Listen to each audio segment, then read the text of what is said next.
border war. Fans called it Moonshine Throwdown. I think that's the best rivalry name, an unofficial name, but the best rivalry name I've come across. Yeah, unofficial that should become official soon enough. Embrace it. Throws deep downfield for the end zone, a lunging catch, and it's a score for the Herd, Jerron Woodyard. And it is 37-0, and Grant Wells is moving up toward a 300-yard passing performance in the first half. That is his 4th touchdown toss. Story toward Jackson, got separation to the 20, to the 10, and he will go. Lucky Jackson from 54 yards out. Pressure off the edge. Screen delivers. What a catch, Levias, who brings it in. Armani Levias to the house. Touchdown, Marshall. This will be from 52 yards from the far hash mark. John Haggerty, the punter, will hold. Jared Nash will snap it. It's definitely long enough. It is good. Unbelievable. The true freshman, Corey Munson, hammers it home from 52 yards.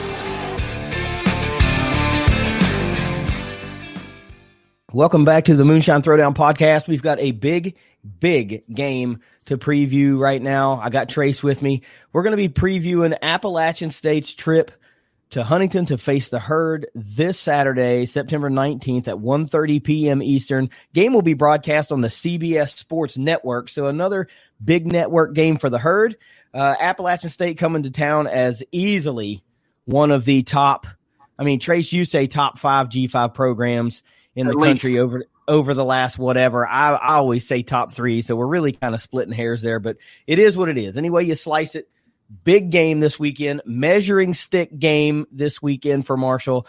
Based on what we saw against Eastern Kentucky, a knee-jerk reaction is like, hey, okay, maybe Marshall could have a special season in Conference USA. Look, a win against Appalachian State really lets you think that the Herd could be onto something really special. So follow us on Twitter at MoonshineTD. Follow the podcast at MSTD_podcast. Download and subscribe to the show on all of your major podcast outlets, including iHeart and Spotify, of course, Apple Podcast, and a myriad of others like SoundCloud and yada, yada, yada. Pretty much if you can find a podcast somewhere, you're going to find the show on that outlet. So let's talk about this big game. Appalachian State coming in. They've been dominant for as long as I can remember, with the exception of a hiccup here and there. And those hiccups are so few and far between that people don't even remember that they happened. That's how good they've been for how long. And I don't know how they continue to do it. They followed basically the Marshall model. They dominated the FCS for a long time. They made the leap up to FBS. They had a little stumble, and then they've just been good. And where Marshall fell off because of, infractions with the NCAA and stuff like that, that kind of put them behind the 8 ball. And, they switched conferences to a better Conference USA, which was basically the American. So the Herd fell off a little bit with all those things kind of compounding. Appalachian State hasn't missed a beat. They've been in the Sun Belt. The Sun Belt has steadily been getting better. And we saw that come to fruition just this past weekend, with the Sun Belt really taking it to the Big 12.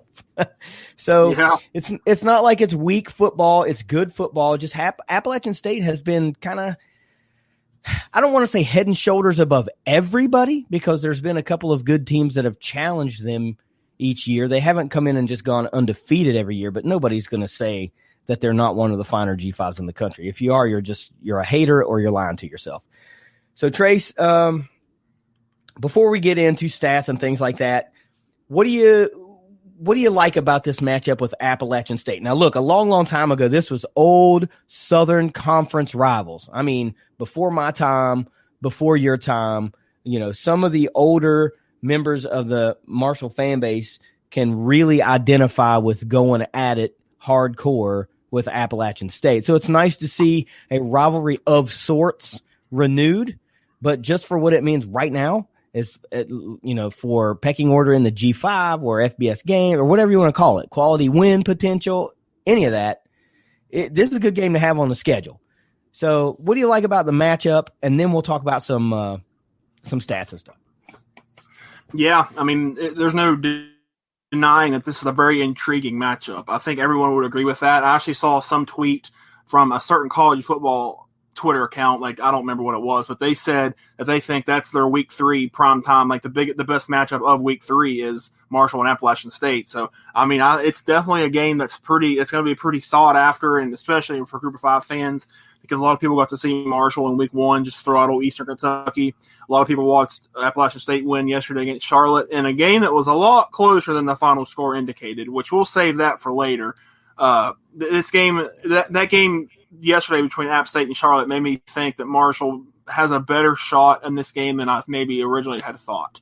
I'm not going to get too deep into that yet, but this is definitely a very big game. I mean, like you said, the Southern Conference ties both teams have, the kind of similar trajectories that both teams have been on from FCS to FBS and all that. Well, I have another couple little tidbits on that later once I figure up some more stats in my head real quick. But no, they're Appalachian State's just a phenomenal team. I mean, they always are. Their resume speaks for itself. They just win. Marshall's been, they've had their moments in that light as well, but like they have not been as consistent as Appalachian State has been over the last however many years. So this is going to be a big indicating game of how good Marshall actually is. I mean, yeah, even if this Appalachian State team isn't quite as good as that 13-1 team from last year, they're still pretty daggone good. So it's going to be tough. It's going to be a tough game, but it's going to be a tough game for Appalachian State as well. So because I think Marshall's probably a better team than Charlotte this year. So it's going to be interesting one way or the other. Yeah, you also like to think that there will be a relatively large, whatever that number is, that's allowed to enter the stadium. Contingency of no. There's not going to be 12,500 Appalachian State fans. That's what. No. I'm saying whatever that number is, there will probably be that many Appalachian State fans coming to the game. This is probably one that they're, kind of excited about going. It's a team two teams that haven't played in a long, long time. So let's start talking about some of that kind of stuff. Last time Appalachian State and Marshall played was all the way back in 2002. And if I can recall, that was kind of like a last minute sort of fill-in game, I think, or maybe I'm thinking of somebody else. I thought that was a last minute fill-in game because of like a big Power 5 matchup that got canceled or something like that. I could be confused. I remember that happened with Youngstown State as well. So I don't know if I'm getting those two confused, but still, anyway, you slice it, that happened all the way back in 2002. Marshall got the win in that one, 50-17. You got to think it's probably not going to be anywhere close to that this time, but who really knows? But since then, I mean, 2 games, one game in the last 18 years. The time before that, the previous time they met was in 1996. So it's been a long time between just the last 2 matchups between these two teams. All time, Appalachian State does own the all-time series 14-8. A lot of those games came, though, in the early 80s. And we all know Marshall's story from way back then. The real turning of all the corners didn't really happen for Marshall until the 90s, the early 90s. And then we kind of know what happened, in the last 30-ish years. They were a completely different program than where they were, pre-1990. So let's talk about specifically Appalachian State. Oh, well, I guess I should talk about the power index. This is kind of a coin flip game as far as ESPN sees it. 47.7% chance to win for the Herd.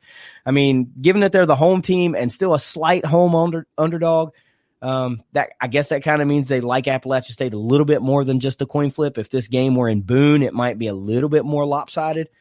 But, basically a coin flip game for the Herd. And if you're Marshall sitting here now versus where you were maybe just 2 weeks ago or 3 weeks ago, I think you'd take that because coming into this game in the summer, I'm sure a lot of fans thought, man, I don't know about this one. This one's going to be really, really tough. And to come in now with both teams 1-0 thinking this is a coin flip game, this is a pretty good scenario for Marshall.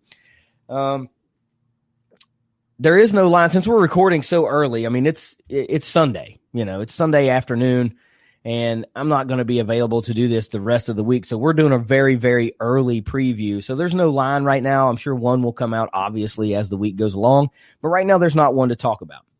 Appalachian State, though, Trace, 2020, they're 1-0. They beat Charlotte, which I'm on record and will continue to be on record until it just proves to be a complete fabrication of truth that Charlotte is a good team, and Charlotte has the potential to make noise in conference. Charlotte they put up a hell of an effort. I mean, at one point in the third quarter, this game was 21-20, and Charlotte was really within striking distance, and then Appalachian State kind of proved why they are a notch above Charlotte. They held them scoreless in the fourth quarter. They forced an interception in the fourth quarter and basically just continued to score a little bit and pushed the score to 35-20. But for 3 quarters, this game was tight, and it was really in question for the Mountaineers if they were going to be able to win this game. So Charlotte put up a hell of an effort. They just could not finish in that fourth quarter, and I think that's probably the biggest difference that we hope will happen with Marshall. Marshall hopefully will be able to put together 4 solid quarters.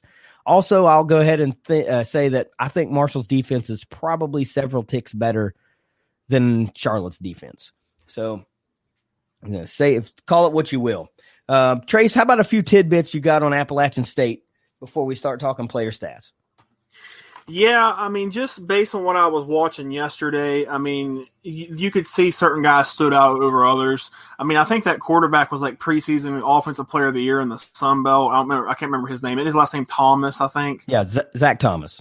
Zach Thomas, yeah. He didn't have a real flashy game, but it was raining a lot. I mean, and it was the first game and everything. So, like, that's kind of understandable, but he's a weapon. That receiver that they have, I think his last name's Hennigan. He's a weapon. I heard his name many a times yesterday.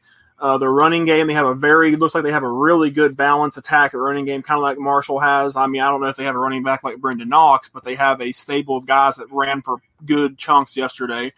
So, I mean, they're a balanced team defensively. There was guys flying around. So, I mean, I think this is obviously, arguably the best team Marshall will play all year. I mean, you could make that argument. We just don't know how it's going to turn out yet. But one other note I was going to bring up that I was looking into a little closer, we were comparing their rise from FCS to FBS and comparing to Marshall's. They're almost identical, and I'll tell you what I mean by that. So the first 6 years that Appalachian State has been in the FBS, well, I guess that'd be 6 years. They have a combined record of 61-17 and 41-7 in the Sun Belt, with 2 co-Sun Belt championships and then 2 outright Sun Belt championships. Marshall's first 6 years in the FBS, they were 65-13 and 42-6 in the MAC with 5 MAC titles. That's really, really similar. So both of these teams have been basically, like you said, kind of very, very similar trajectories from FCS to FBS. And, of course, both teams had major success at the FCS level as well. So, I mean, really, these programs are more intertwined than you would think. I mean, they really are. So I think it's going to be a great game. I'm not going to get too deep into it yet until later in the show. But, yeah, I'm looking really forward to this one a lot.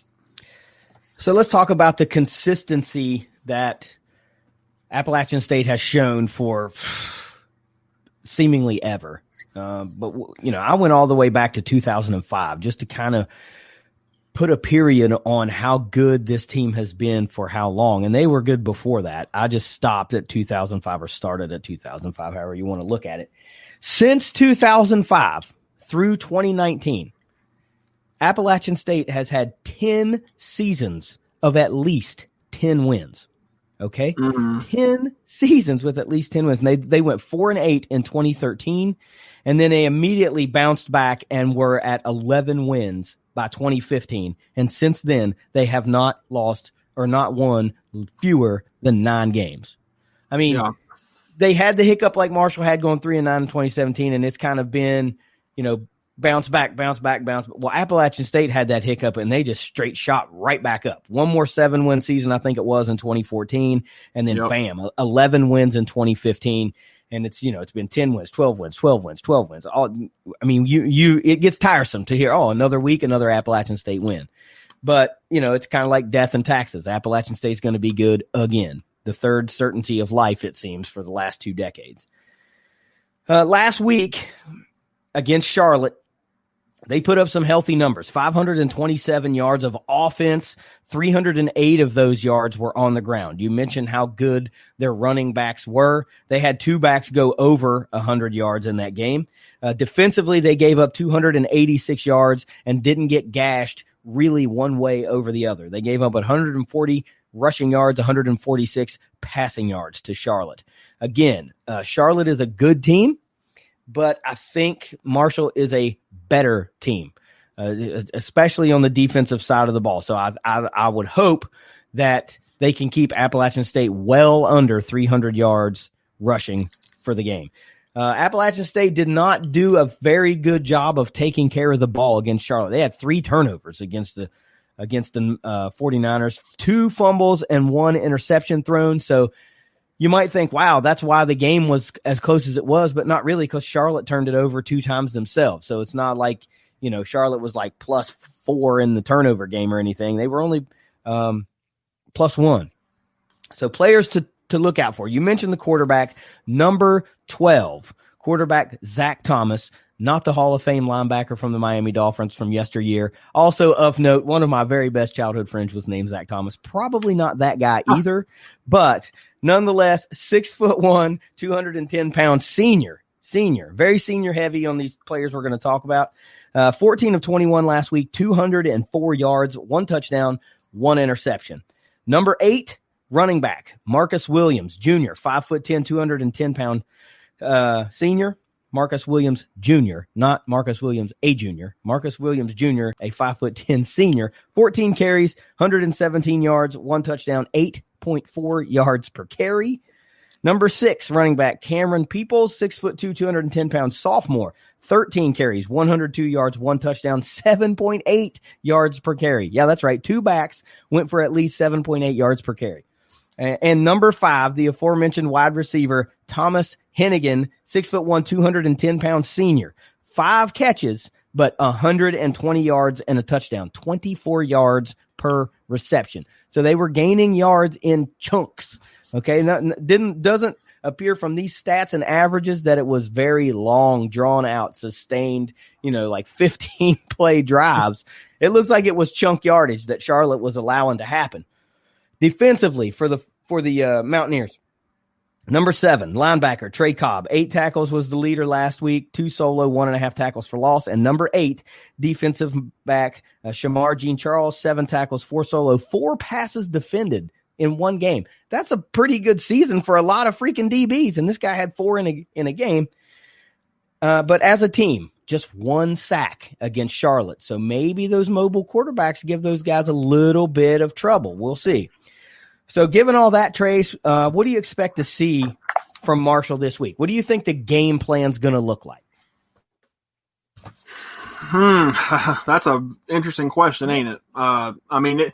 Honestly, I don't really – I'm not sure what they think, because like you said, for that first game against Eastern Kentucky, you kind of expected them maybe not to open up the playbook as much as they did, because we talked about that, maybe that they wouldn't open it up as much and save some for App State. Maybe they still are saving some for App State. I don't know. We don't know what they have up their sleeve, especially now that Grant has a game under his belt and he looked as fantastic as he did. Maybe they'll have more confidence in him to run some more stuff. I don't know.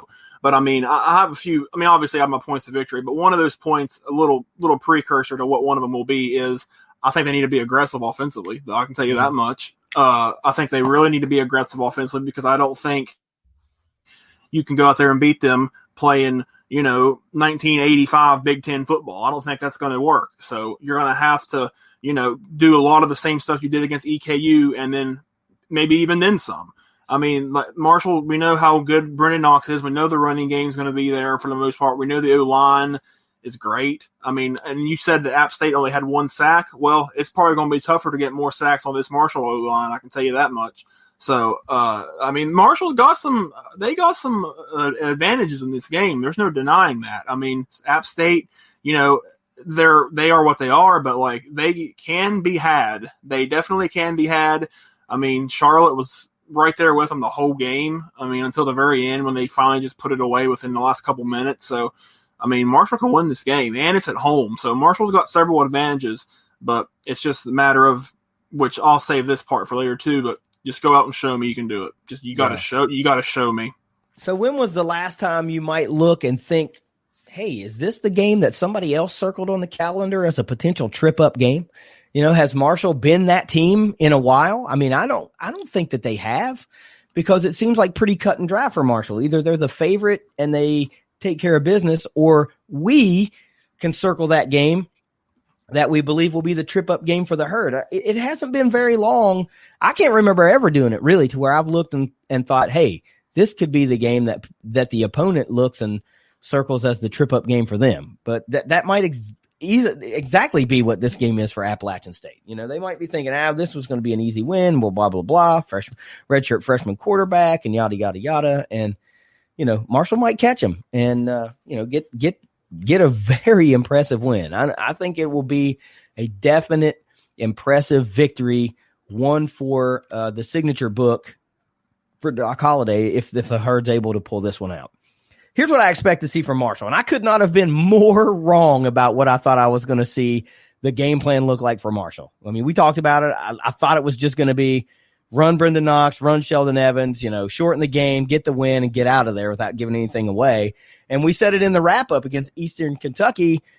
Everything the Herd was running just seemed to work, so it just looked like they had the attitude like, all right, well, let's try this. Let's see if it works. We've got a comfortable lead. Let's try it. And it worked. Everything just kept working. And I don't know if that was ultimately a good thing or a bad thing. I hope it's a good thing and that it builds confidence in your young quarterback that he can, in fact, make these throws down the field or in a tight window like we saw with Xavier Gaines' touchdown pass, a nice little zip into the end zone, or those long drawn out bombs that, hit Keaton and Jaron Woodyard. I mean, you got to think that that's a confidence builder, and Grant Wells is walking around a little taller this week heading into Appalachian State.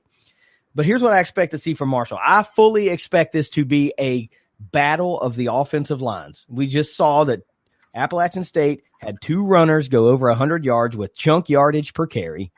And Zach Thomas was in the plus yardage as a runner as well. He didn't have anything of any, critical number of rushing yards, but he was in the plus side of yardage. So I think this might boil down to a battle of the offensive lines. Whichever one has the better day could easily have the victory at the end of the day. I do think that you will see one of two things or a combination of both things from Marshall. I think you're either going to see a slightly higher number of designed quarterback runs because of the fact that perhaps a mobile quarterback gives Appalachian State a little bit of fits, or maybe you'll see a moving pocket more so than just a straight drop back and pass. You'll see drop back and pass plenty of times, but I think maybe you'll see a moving pocket a few more times than you otherwise would have based on what they might see on film. Number three, I think clearly after week one, you have to cut loose the speed of Talik Keaton, Brock Thompson, and Jaron Woodyard, Willie Johnson, and let them just go get a pass, because the speed is there for the Herd like it hasn't been in a number of years, at least four deep. You've got real speed. So you got to cut those guys loose. I mean, the game of football is as much about speed, if not more about speed, than it is about matchups.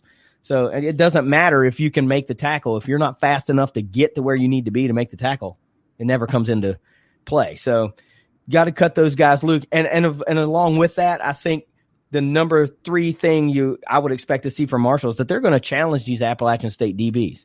Marshall goes deep at wide receiver, which is not something I thought I would say after 1 week. But given the sheer amount of guys that caught a pass last week, 5 freaking tight ends, 3 of them went for touchdown, all these freaking wide receivers that caught passes, they're going to challenge these App State DBs.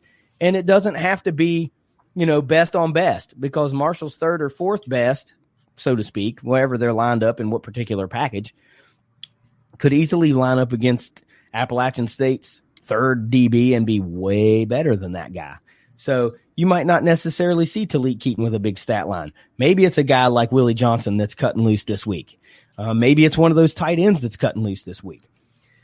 But ultimately, to me, it's put it on the O-line. And if the O-line wins the battle of the day, I think Marshall comes out victorious.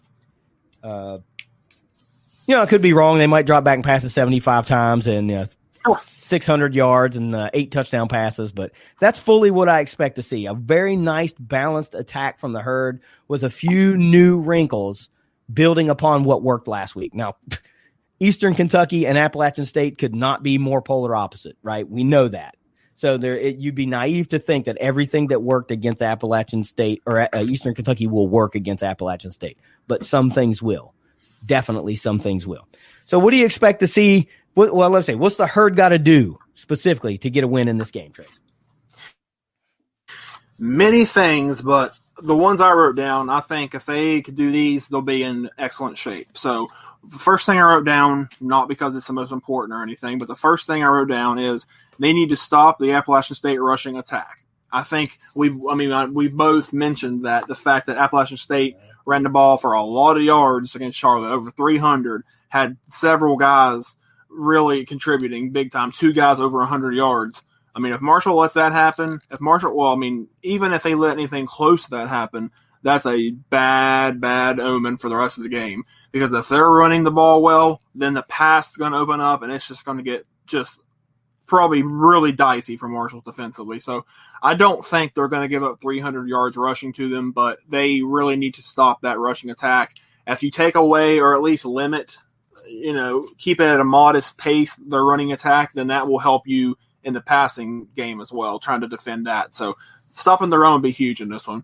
And my next point is you need to take full advantage of any Appalachian State mistake. Take full advantage because like we said, or like you said earlier, they had a lot of turnovers in that Charlotte game.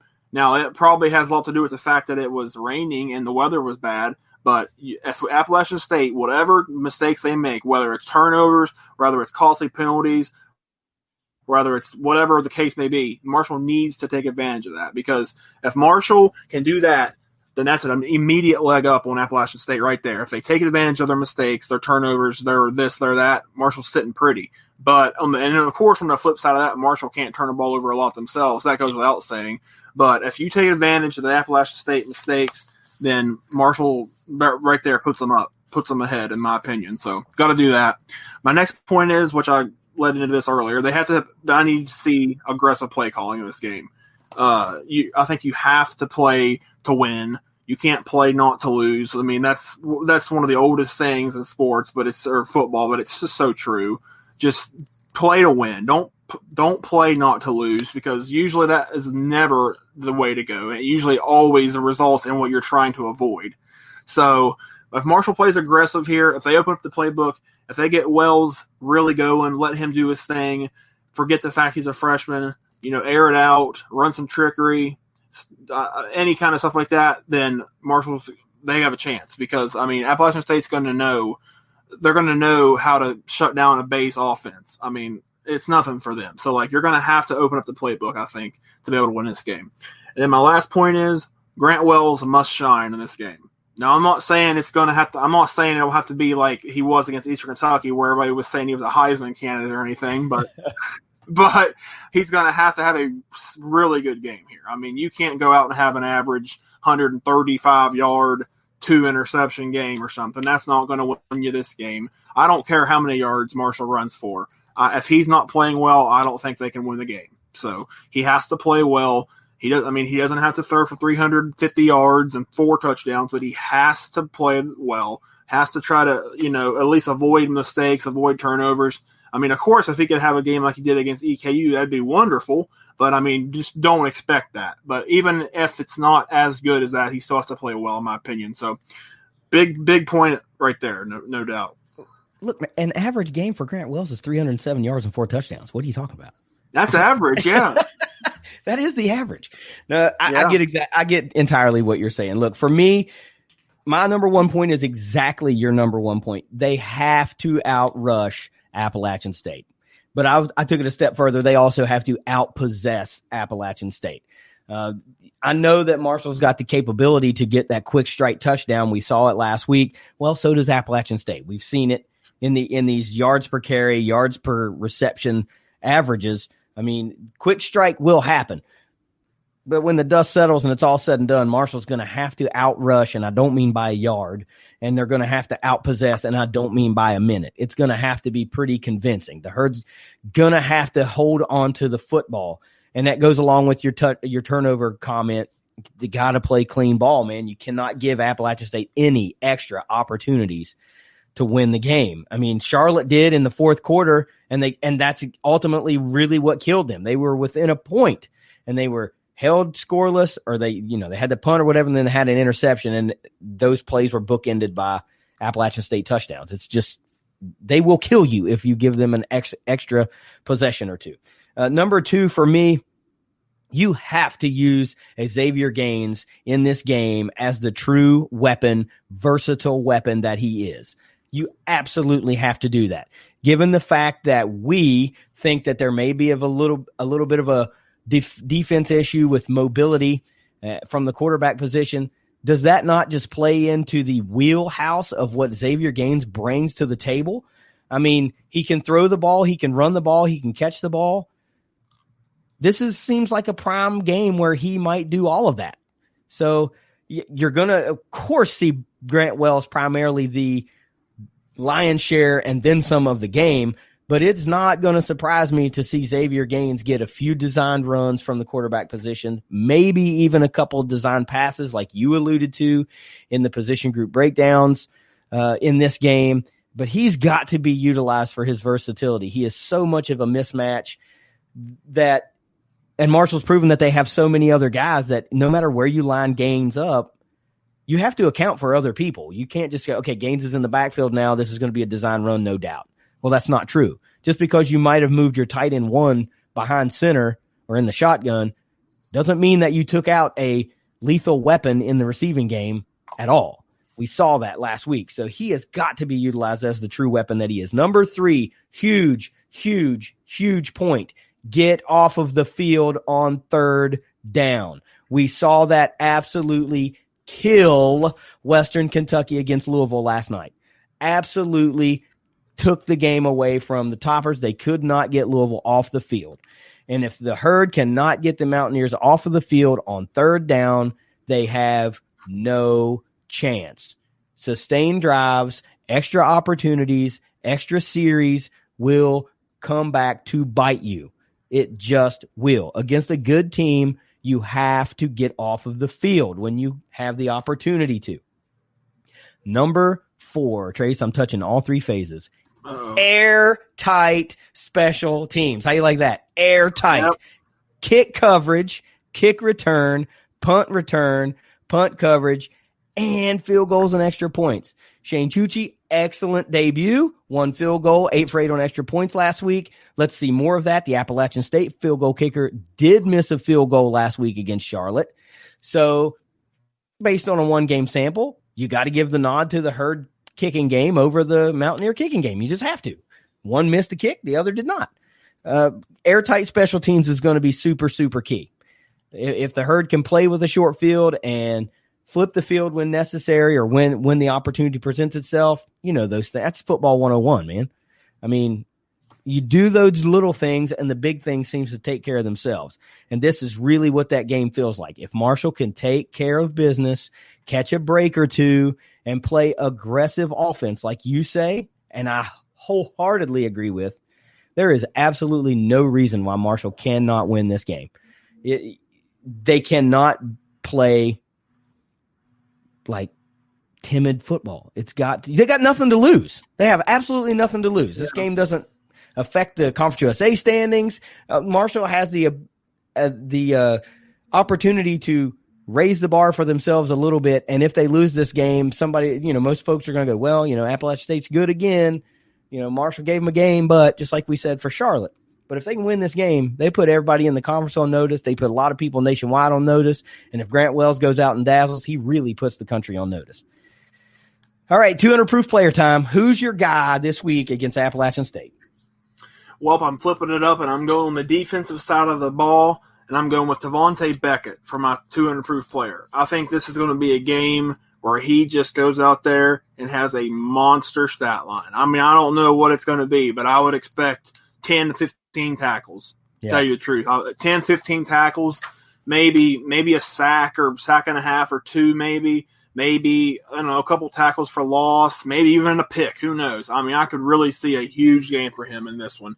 Talking about that Appalachian State running game, well, he's going to be required to stop a lot of that. If they get past, the first level, so to speak, he's going to be there to cut them off right there in the second level. So Tavante Beckett, really think he's going to have a monster game. I mean, it's just a game that I feel like he's just going to get up for. It's just going to be one of those games where he really goes out and proves why he is who everybody says he is. More than likely the best linebacker in Conference USA, one of the best in the country by some regards, even though some people like to just say, oh, well, he's one of the best group of five linebackers. No, he's one of the best linebackers. Like there is such a thing as combining the Power Five and a group of five. I know that's a lost art these days, but he's one of the best, period. So Tavante Beckett's my 200 proof player. Excellent pick. A guy that came down to the final. He was on my short list, and I couldn't decide if I wanted to go offense or defense. This week I'm going offense again. But I will make one note about Tavante Beckett. You say when guys are there to get through the first level, Beckett's generally there to get him at the second level. Actually, he's there to get him at the first level. So a lot of times he's like a fifth defensive lineman because he's so aggressive at the line of scrimmage. We see him blow up plays all the time. So, it's no guarantee you're going to make it through the first level when Tavante Beckett is right there. First, second, or third. That is true. I'm going kind of by unit this week, and it's the Herd offensive line / running backs. That game within the game. Those are my 200 proof players. If they control the line of scrimmage, if they keep Appalachian State defenders away from Brendan Knox, Sheldon Evans, Knowledge McDaniel, Lawrence Paplon, and anybody else that wants to take a carry for the Herd, I think Marshall has the opportunity to put up 300 yards of rushing. It's not out of the realm of possibility. We all know that the offensive line is really, really, really good for Marshall. And if they're able to just get a few blocks here and there on top of playing solid football at the right time and catch the right guy with the right leverage and bust big runs here and there, man, Marshall could really do some damage on the ground. So for me this week, it's the 200 proof units of the Herd offensive line and the Herd running backs. All right, score prediction time, Trace. What do you got this week for the Appalachian State Mountaineers coming to Huntington to play the Herd? Yep. Remember when I said earlier that Marshall has to show me they can win one of these games? Well, they still have to show me, so therefore I have to pick with what I was thinking before the season started that Appalachian State will win. However, I'm calling it as a much closer game than what I normally would have called it. I'm saying the Appalachian State will win 31-27. It's not that I don't think Marshall could win, because they can, like without even a question about it, they can win the game. But I know this is not probably what Herd fan wants to hear, but this game kind of reminds me a little bit last year of a certain game that Marshall had. And I'll see if you can figure out what game that is. But this was the last year they had a home game right after a bye week against a perceived, which they were, obviously, an elite group of five team. They had a home game after a bye week against one of those really, really good group of five teams. Everybody was saying, well, this could be a game that goes right down to the wire. This could be one of those, photo finishes. And like everybody was just assuming it was going to be a close game. Marshall got beat 52-14. That was Cincinnati. I'm not saying that's going to happen this time, but like people, they just assume that like, well, Marshall's going to win. That's not how it works. Like you have to they can win clearly, and like obviously hope they do, and like all that, and but like Marshall's in a situation over the last 2 or 3 years where they haven't won a lot of these games. They haven't won any of these games, like these types of games like this. So like before I can pick them and actually believe my prediction instead of it just being my heart, I have to see them do it. Like if they beat Appalachian State here, and then they would go up against somebody really good like just for the sake of argument, a Boise State or a Pitt or somebody like that, then yeah, I would probably have a little more confidence in picking Marshall. But they haven't won any of these games lately, so like therefore I have to just pick with my head. And let's be honest, this game is not going to be as smooth as the Eastern Kentucky game was. It just isn't. It's not going to be that smooth. Hopefully, they can still pull it off, even if it's not as smooth. But it's not going to be. It's going to be a huge measuring stick game. for Marshall, and it's going to really tell how good they are. It's going to really tell how good Grant Wells is. And I mean, I think the team will ultimately perform well, but like I just can't quite pick them because they have to prove it to me. I have to. Seeing is believing, and I have to see that they will win, that they can win this game before I believe it. So I'm going to say Appalachian State 31-27, but I mean, don't mistake that for me not thinking that they can win, because they can. Yeah. Well, look, Ohio University is not Appalachian State, and Cincinnati is not Appalachian State, honestly, but still, we see Marshall get throttled by Cincinnati last year. We saw them eke out a win against Ohio at home, and they did beat Cincinnati a few years ago up in Cincinnati, but still, you're at home, you've got to get these wins, and they've been hard for Marshall to get, and this is one that they've got to have if they want to prove to everyone that they're ready to make the next step. There's just no two ways around it. Appalachian State is a measuring stick game, and we're going to keep saying that because a lot of teams measure themselves against Appalachian State. They've been the pillar of success. They've been the pillar of sustainability through coaching changes and whatnot. I mean, they just keep winning. So this is a game that Marshall should want really more than just about any other game on the schedule, even though it doesn't matter in Conference USA standings. This is the one that really, really is a measuring stick game. You can go back and forth and win games and lose the games against FAU and do it against Charlotte and do it against Western Kentucky and Middle Tennessee State and all that kind of stuff. And then the next year, it really doesn't matter because everybody's kind of even in Conference USA. These games are a little bit different. I'm not going to tell you they're more important, but from a measuring stick sense, it is more important. And I know we didn't talk about this before the show, and we didn't share our score predictions and all that good stuff, but I've got Appalachian State beating Marshall at home 31-28. Oh boy. You have them 31-27. I have them 31-28. I think Marshall is an extra point better than you think. All right.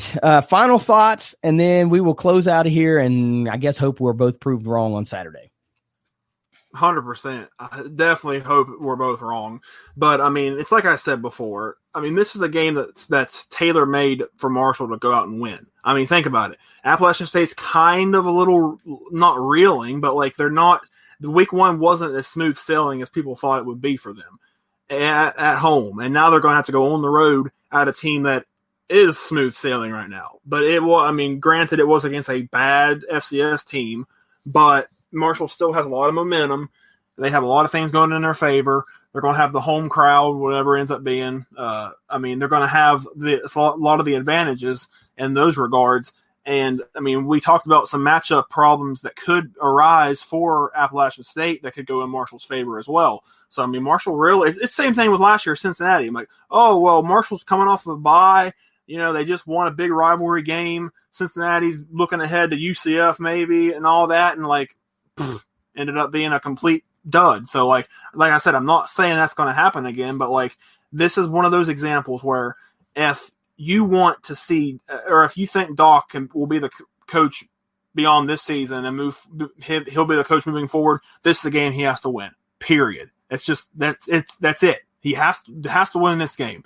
It's not a matter of, oh, well, you got to at least keep it close. No, this ain't a game where you got to keep it close. This is a game you got to win. If you want to prove that you're going to be the coach moving forward and that the fans should believe in you and, you know, invest in you as the leader of the program, you got to win games like this. And Marshall, unfortunately, loses way too many games like this. Cincinnati last year, Boise State last year, NC State before that. Louisville, I don't even know who else. They every time they get a big game like that, they haven't been winning them. So it's a problem. They need to win this game. I mean, yeah, Appalachian State's they might not be quite as good as they were last year, but they're still like one of the absolute best teams in a group of five until proven otherwise. They're probably going to win the Sun Belt yet again. I mean, it's just more of the same with them. That's just how good they are.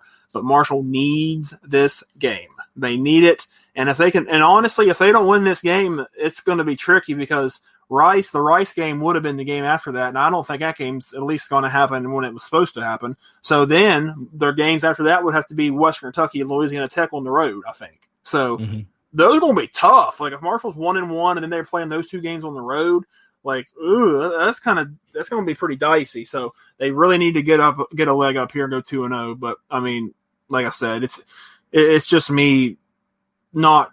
It's not, and plus it's me not having a knee-jerk reaction from Eastern Kentucky. We're like, oh well, Marshall's just going to run the table. I got to try to, everybody's got to hone that in a little bit. It's just that's not going to happen. They need to realize the competition wasn't there with Eastern Kentucky, and Appalachian State sure as heck has competition. So I got to see it. Seeing is believing. I got to see it happen before I can pick it. Yeah, I understand. I mean, obviously I understand. I'm right there with you with the score prediction.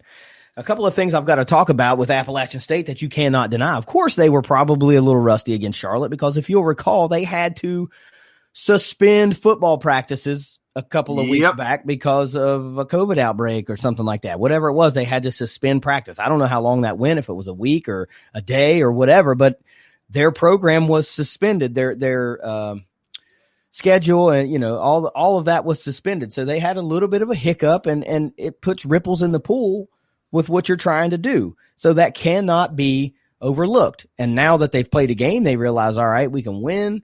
It's not that bad. We might see a completely different Appalachian State team come into Huntington, one with a much higher confidence level than we saw in week 1. Number 2, adversity is the name of the game this week for Marshall. You said it's going to be a completely different game from Eastern Kentucky, and it absolutely is. Eastern Kentucky posed zero adversity for Marshall. None.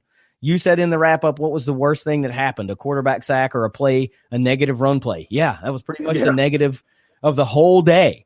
So if you think that is going to be the extent of the adversity that Appalachian State's bringing to Marshall, you are dreaming, my friend. This is going to be a hard-fought game, and Marshall's going to have to battle for 60 minutes and maybe a little more to get the game.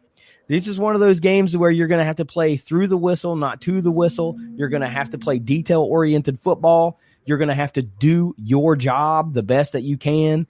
I mean, it's all got to go right because Appalachian State's just that good and that consistent. Number 3 thing I want to talk about.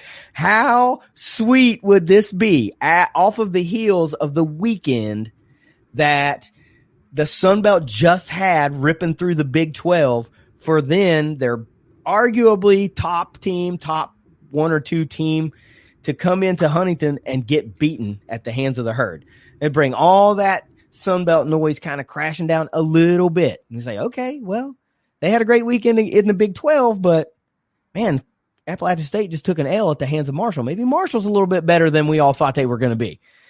Just some things to ponder. One final note I want to talk about. If you guys are interested in maybe listening to a podcast this week that's going to have the Appalachian State take on playing Marshall, I invite you to go seek out and listen to the Black and Gold podcast. It's a couple of guys that have been podcasting a while for Appalachian State. They do a really, really good job. I listened to their episode a couple of weeks ago when this game was announced, and you can tell that the guys know the history of the series between the Herd, and one of the fellows is even talking about making his last trip up to Huntington, and they were kind of tongue-in-cheek talking about, like, I wonder if that Pizza Hut is still there on Fifth Avenue, to which I responded, no, it is not. It is now defunct. But, so these are not just 2 guys spitting into a microphone. These are guys that have been to Huntington before, seen Appalachian State Marshall games. So if you really want to get a pretty good perspective from an Appalachian State viewpoint, go find the Black and Gold podcast and listen to the episode. I'm sure it's going to be a good one. I don't think it has been recorded yet since it's so early in the week. We're probably the first ones to jump onto that train, but it is what it is. Here's to 2-0, Trace. Here's to being wrong. I mean, let's see it happen. Let's see the Herd get one. And one final point I'm going to make about what you said about Doc Holliday. If you want to prove that this is you want to coach beyond this season or whatever the case may be, you have to win this game. How about if he doesn't want to coach beyond this season? How about being able to say, hey, I left the program in a really good spot so that fans aren't able to say for the next 20 years, Doc Holliday really wrecked the program on his way out. Like he has the ability to have a potentially really special season right here. And if the Herd can take care of business and he ultimately decides to step away or whatever, then there's no fan that can say, man, when he stepped aside, Marshall was in a good spot. So you win this one. This would be a feather in the cap. And you say repeatedly he hasn't had a really good feather in the cap since East Carolina way back when, like 2013 or something like that was the best win. So this would be a good one. This would be a really good one. So let's get out of here this week. And we'll come back. I think it'll probably be Trace and Steven doing the Louisville, Western Kentucky wrap up. I don't think my schedule is going to align to be able to do that, but that could change. So, Trace, let's get out of here. Take us out. Before I take us out, I got to add one more. This is kind of breaking news here. I just saw on ESPN the new coaches poll that got released today for college football. I don't know the AP, what the AP looks like, but the coaches poll currently has Appalachian State ranked 23rd. And has Marshall receiving 14 votes, which means Marshall's number 35 right now. Wow. So it has. So this game will be number 23 versus number 35, and if Marshall wins, they could very well be in the top 25. Wow, so, that's some good late breaking news. You kind of lost the connection there a little bit. So what I think you said was the Appalachian State was ranked 23. Marshall comes in receiving votes would be equivalent to 35. So you're looking at a top 35 matchup in Huntington this weekend, folks. And I believe what you said was if Marshall is able to get the win, they could sneak into the top 25 potentially. I think that's what you said. That's what I said. It's possible. It is possible. It's not out of the realm of possibility, but hey, let's not put the cart before the horse. Let's get the win and see what happens. Now you can take us out, and we'll see you next week. Go Herds. Go Tops. It's the Moonshine Throwdown podcast. Later.